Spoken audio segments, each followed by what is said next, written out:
నమస్తే, welcome to BRK news. This is Manoj. లైవ్లో big breaking చూస్తున్నాం. తెలంగాణ వర్కింగ్ ప్రెసిడెంట్ కేటీఆర్ సంచలన వ్యాఖ్యలు చేశారు. భారత రాష్ట్ర సమితి వర్కింగ్ ప్రెసిడెంట్ కల్వకుంట్ల తారక రామారావు కీలక వ్యాఖ్యలు చేశారు.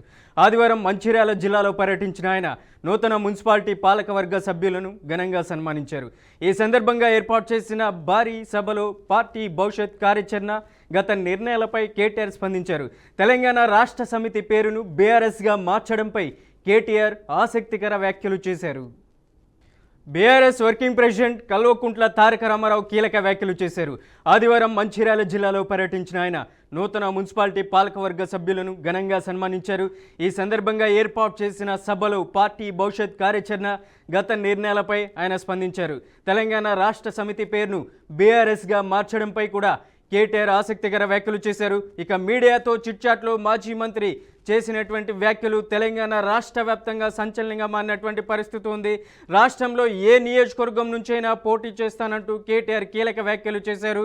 ఇక డీలిమిటేషన్ అసెంబ్లీ స్థానాలు, ఇక కార్యకర్తలతో నేరుగా మమేకం అవడం, అలాగే జైలుకు వెళ్తే సీఎం అవుతారనేటువంటి కీలకమైనటువంటి అంశాల మీద కూడా కేటీఆర్ ప్రస్తావించారు. ఇక ఇదే అంశానికి సంబంధించి అప్డేట్ ఇవ్వడానికి మా సీనియర్ కరెస్పాండెంట్ ఆర్కే లైవ్లో ఉన్నారు.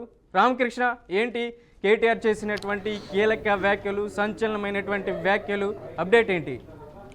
మనోజ్, ఈరోజు ఏదైతే మాజీ మంత్రి కేటీఆర్ ఏదైతే మంచిర్యాల జిల్లా పర్యటన ఉంది, సో దానిలో భాగంగానే ఏదైతే కేతనాపల్లి మున్సిపాలిటీ కొత్తగా పాలకవర్గం ఏర్పడింది, సో వాళ్ళని సన్మానించడానికి ఏదైతే మాజీ మంత్రి కేటీఆర్ వెళ్లాల్సి వచ్చింది. సో దానిలో భాగంగానే ఈరోజు అంతా వాళ్ళతో మాట్లాడిన తర్వాత ఏదైతే మీడియా టు ఇంటరాక్షన్ అనే ఒక ప్రోగ్రాం కండక్ట్ చేశారు. సో బలక్ సుమన్ ఇంట్లో ఈ ప్రోగ్రాం కండక్ట్ చేశారు.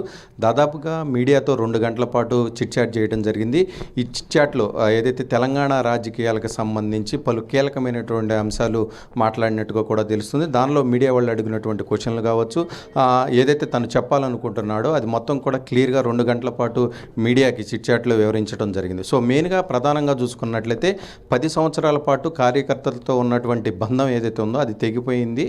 సో దానికి సంబంధించి ఏ విధంగా వాళ్ళని దగ్గర చేసుకోవాలి ఏంటి అనేది, ఏదైతే దానికి సంబంధించి కార్యకర్తలను దగ్గర తీసుకునేందుకు ఏ విధంగా ఏర్పాట్లు చేసుకోవాలి ఏంటి అనేది మొత్తం కూడా వాళ్ళతో దగ్గర అయ్యేందుకు పలు కీలకమైనటువంటి అంశాలు కూడా చర్చిస్తున్నామని చెప్పేసి కూడా కేటీఆర్ చెప్పడం జరిగింది. మరోపక్క చూసుకున్నట్లయితే దీనికి సంబంధించి 2027లో ఖచ్చితంగా పాదయాత్ర ఉంటుంది. ఖచ్చితంగా ఏదైతే దాదాపుగా కాంగ్రెస్ ప్రభుత్వం వచ్చి 30 నెలలు అవుతుంది. 30 నెలల పాటు ఏదైతే 6 గ్యారెంటీలు కావచ్చు, 420 హామీలు ఇచ్చారు. సో ఏవి నెరవేర్చలేదు. ఖచ్చితంగా పాదయాత్ర చేస్తాను, పాదయాత్రలో ఏదైతే కాంగ్రెస్ పార్టీ ఆ హామీలు ఇచ్చిందో అవన్నీ నెరవేర్చలేదు కాబట్టి ఖచ్చితంగా ప్రజల్లోకి రూట్ లెవెల్లో తీసుకెళ్లేందుకు నేను పాదయాత్ర అయితే ఖచ్చితంగా చేస్తానని కేటీఆర్ చెప్పడం జరిగింది. మరోపక్క ఏదైతే ఉందో, ఏదైతే కార్యకర్తలతో తెగిపోయినటువంటి బంధం ఏదైతే ఉందో ఆ మాట్లాడే టైంలో పక్క రాష్ట్రం అయినటువంటి ఏదైతే టీడీపీ వ్యవహరించినటువంటి ముఖ్యమంత్రిగా ఉన్నటువంటి చంద్రబాబు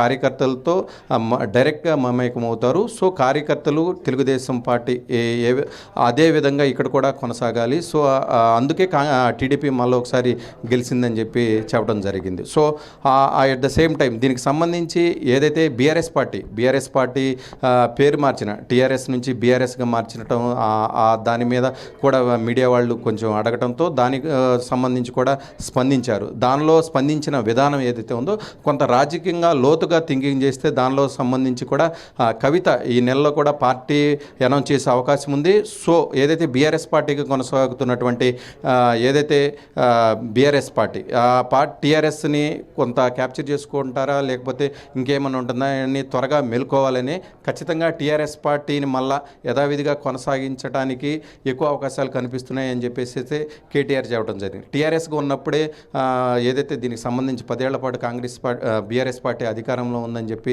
చెప్పడం జరిగింది. సో మొత్తం మీద చూసుకున్నట్లయితే దీనికి సంబంధించి మొత్తం కూడా ఏదైతే కవితకి సంబంధించి మెయిన్ ప్రధానంగా మొదటిసారి స్పందించారని చెప్పుకోవచ్చు. ఎప్పుడో అడిగిన మీడియా వాళ్ళు కూడా కవిత గురించి పెద్దగా స్పందించినటువంటి కేటీఆర్ ఈసారి తప్పలేదు, ఏదైతే స్పందించాల్సిన పరిస్థితి వచ్చింది.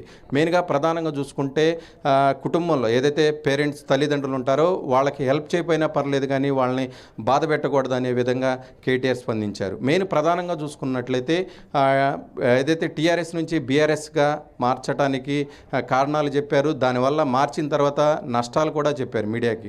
మొత్తం మీద చూసుకున్నట్లయితే ఒకవేళ ఇన్ కేస్ కవిత పార్టీ పెడితే టీఆర్ఎస్ పార్టీ అని ఏమన్నా మళ్ళా అదే పార్టీ పేరు పెడతారా ఏంటని త్వరగానే బీఆర్ఎస్ పార్టీ అయితే మేల్కొందని చెప్పుకోవచ్చు. సో మొత్తం మీద చూసుకున్నట్లయితే మరో పక్క చూసుకున్నట్లయితే రాబోయేటువంటి ఎలక్షన్స్లో ఖచ్చితంగా పొత్తు అనేది ఉండదు. ఏదైతే ముందు ఏదైతే తెలుగుదేశంతో పొత్తు పెట్టుకున్నారు, కాంగ్రెస్ పార్టీతో పొత్తు పెట్టుకున్నారు. సో పొత్తుతో బీఆర్ఎస్ పార్టీ ఎక్కడ కూడా లాభం పొందలేదు, నష్టమే ఎక్కువ జరిగింది. సో మాకు కలిసి రానిటువంటి అంశం ఖచ్చితంగా ఏదైతే బీజేపీ బీఆర్ఎస్ పార్టీ పొత్తుతో రానున్న ఎలక్షన్లో వస్తాయని పదే పదే కాంగ్రెస్ పార్టీ సీఎం రేవంత్ రెడ్డి మాట్లాడుతున్నారు. సో దానికి సంబంధించి ఒక కౌంటర్ అనుకోవచ్చు, లేదంటే క్లారిటీ కూడా ప్రజలకి కార్యకర్తలకు కూడా ఒక క్లారిటీ మెసేజ్ అయితే ప్రజల్లో బలంగా వెళ్ళేటట్టు కూడా ఒక క్లారిటీ అయితే ఇచ్చారు. ఖచ్చితంగా బీజేపీ పార్టీ కావచ్చు, మిగతా ఏ పార్టీతో పొత్తు ఉండదు, సింగిల్గానే పోటీ చేస్తాం, పొత్తులు అనేవి మాకు కలిసి రానిటువంటి అంశం అని కూడా స్పష్టం చేయడం జరిగింది. సో మొత్తం కూడా రాజకీయాలకు సంబంధించి ఏ విధంగా ముందుకు వెళుతున్నాము, ఏదైతే దాదాపుగా 30 నెలలు కాంగ్రెస్ పార్టీ వచ్చింది. సో దానికి సంబంధించి లోపాలు కావచ్చు, అన్నీ ఏ విధంగా వీళ్ళు మోసం చేస్తున్నారు ప్రజలు, హైడ్రా కావచ్చు, ఇవన్నీ కూడా ప్రజలు చాలా తీవ్రమైనటువంటి ఇబ్బందులు పడుతున్నారు. కాంగ్రెస్ పార్టీ తీసుకొచ్చినటువంటి హైడ్రా అనే ఒక సంస్థను ఏర్పాటు చేశారు, కమిషనర్ని ఏర్పాటు చేసి పేదల ఇళ్లను కూలగొడుతున్నారు. ఏదైతే కాంగ్రెస్ పార్టీ మంత్రులుగా ఉన్నటువంటి నివాసాల జోలికి వెళ్ళట్లేదు. సో దీనికి సంబంధించి పెద్ద ఎత్తున ప్రజల్లోకి రూట్ లెవెల్లోకి బీఆర్ఎస్ పార్టీ తీసుకువెళ్తుంది. సో దానిలో భాగంగానే ఖచ్చితంగా పాదయాత్ర ఒకటి నిర్వహిస్తామని చెప్పేసి అయితే కేటీఆర్ చెప్పడం జరిగింది. సో మొత్తం మీద అయితే ఏదైతే రాజకీయాలకు సంబంధించి తెలంగాణ రాష్ట్రంలో పలు కీలకమైనటువంటి అంశాలతో పాటు ఒక క్లారిటీ అయితే ఇచ్చే పరిస్థితి ఈరోజు అయితే క్లారిటీ వచ్చిందని కూడా చెప్పుకోవచ్చు మనవచ్చు. అలాగే రామకృష్ణ, దాదాపు ఇవాళ చేసినటువంటి కేటీఆర్ సంచలనమైనటువంటి స్టేట్మెంట్ ప్రధానంగా ఏప్రిల్ 25వ తారీఖున కవిత పార్టీ పెట్టబోతుంది. ఆ పార్టీ కంటే ముందుగా ఈ టీఆర్ఎస్ బీఆర్ఎస్గా మరి నష్టపోయాం, మరి కవిత కూడా టీఆర్ఎస్ పార్టీ పెట్టాలనేటువంటి ఆలోచన కూడా బలంగా వినపడుతుంది. ఇటువంటి సమయంలో ప్రజలకి ఒక ఇండికేషన్ ఇస్తే బాగుంటుందన్న ఉద్దేశంతోనే ఈ వ్యాఖ్యలు చేశారా ప్రధానంగా కేటీఆర్? అలాగే ఫ్యూచర్లో బీఆర్ఎస్ టీఆర్ఎస్గా మారేటువంటి అవకాశం ఉందంటారా? ఖచ్చితంగా ఏదైతే కవిత గురించి కూడా పలు కీలకమైన అంశాలు చేశారు. ఇండైరెక్ట్గా ఎవరైనా పార్టీ పెట్టుకోవచ్చు, కానీ పెట్టినటువంటి పార్టీలు కొత్త పార్టీలకి ప్రజలు ఓట్లు వేయాలి కదా అని చెప్పేసి అయితే కేటీఆర్ మాట్లాడారు. మరోపక్క చూసుకున్నట్లయితే ఖచ్చితంగా ఏదైతే టీఆర్ఎస్ పార్టీ అనే నేమ్తో వచ్చేటట్టు పార్టీ ఏదైతే పెడుతారని ఒక ఆలోచనతోనే బీఆర్ఎస్ పార్టీ త్వరగా మేల్కొంది. ఖచ్చితంగా ఏదైతే రాజకీయంలో ఎత్తుగడ ఉంటుంది. సో ఖచ్చితంగా ఏదైతే ఇన్ఫర్మేషన్ ఉందో సో దానికి సంబంధించి కూడా కొంత త్వరగానే మేలుకున్నారు. సో ఖచ్చితంగా టీఆర్ఎస్ పార్టీగా మార్చుకునేందుకు కూడా కొంత ఆలోచన అయితే జరుగుతున్నట్టు కూడా బీఆర్ఎస్ పార్టీ నుంచి అని ఒక క్లారిటీ అయితే ఇచ్చారు. సో మొత్తం మీద చూసుకున్నట్లయితే కవిత గురించి కావచ్చు, బీఆర్ఎస్ పార్టీ కావచ్చు, ఏదైతే నియోజకవర్గాలకు సంబంధించి డీలిమిటేషన్ కావచ్చు, ఏదైతే నియోజకవర్గాలకు సంబంధించి ఏదైతే దాదాపుగా పార్లమెంట్లు కావచ్చు, అసెంబ్లీ స్థానాలు కావచ్చు చాలా పెద్ద ఎత్తున పెరుగుతున్నాయి. సో ఖచ్చితంగా ఈసారి నేను ఎక్కడి నుంచి అయినా పోటీ చేస్తాను, భారీ మెజార్టీతో గెలుస్తాను. సో డీలిమిటేషన్ జరుగుతుంది కాబట్టి నేను ఎక్కడి నుంచి అయినా పోటీ చేస్తానని ఒక క్లారిటీ అయితే ఇచ్చారు. సో దీనికి సంబంధించి లోతుగా కొంత ఆలోచన చేస్తే కొంత రాజకీయంగా ఏదో లోపల ఒక ప్లానింగ్ అయితే ఉంది. ఖచ్చితంగా దీనికి సంబంధించి కూడా పెద్ద ఏదైతే కవిత పోటీ చేసే దగ్గర నుంచి పోటీ చేస్తారా, లేదంటే డీలిమిటేషన్లు ఎక్కడి నుంచి అయినా పోటీ చేస్తాననే ఒక క్లారిటీ, దీనిలో స్పష్టమైనటువంటి ఒక మెసేజ్ ఎవరికి వెళ్ళాలో వాళ్ళకి చేరే విధంగా మాట్లాడారని అయితే ఒక క్లారిటీగా చెప్పుకోవచ్చు. ఖచ్చితంగా ఏదైతే ఎప్పటి నుంచి శ్రీశైలంలో పోటీ చేస్తున్నటువంటి కేటీఆర్ ఈసారి డీలిమిటేషన్ జరుగుతుంది, ఖచ్చితంగా ఎక్కడి నుంచి అయినా పోటీ చేయొచ్చు అని చెప్పేసి అయితే ఒక వర్డ్ వాడారు. ఖచ్చితంగా ఈ వర్డ్ అనేది కొంత ఆలోచించవలసినటువంటి వర్డ్గా కూడా చెప్పుకోవచ్చు. సో డైరెక్ట్గా ఏదైతే పార్టీ కవిత దగ్గర నుంచి పోటీగా దిగుతారా, లేదంటే ఇంకెవరన్నా పెడతారా, లేదంటే వేరే నియోజకవర్గాల నుంచి ఎక్కడి నుంచి అయినా పోటీ చేస్తారా, సో ఇది మొత్తం కూడా రానున్న రోజుల్లో తెలియాల్సి ఉంది. సో మొత్తం మీద చూసుకున్నట్టయితే రాజకీయాల గురించి ఒక క్లారిటీ అయితే ఇచ్చిన పరిస్థితి అయితే ఉంది Manoj. Right Ramakrishna, thank you for the update.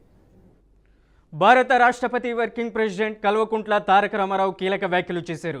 ఆదివారం మంచిర్యాల జిల్లాలో పర్యటించిన ఆయన నూతన మున్సిపాలిటీ పాలకవర్గ సభ్యులను ఘనంగా సన్మానించారు. ఈ సందర్భంగా ఏర్పాటు చేసిన సభలో పార్టీ భవిష్యత్ కార్యాచరణ, గత నిర్ణయాలపై కేటీఆర్ స్పందించారు.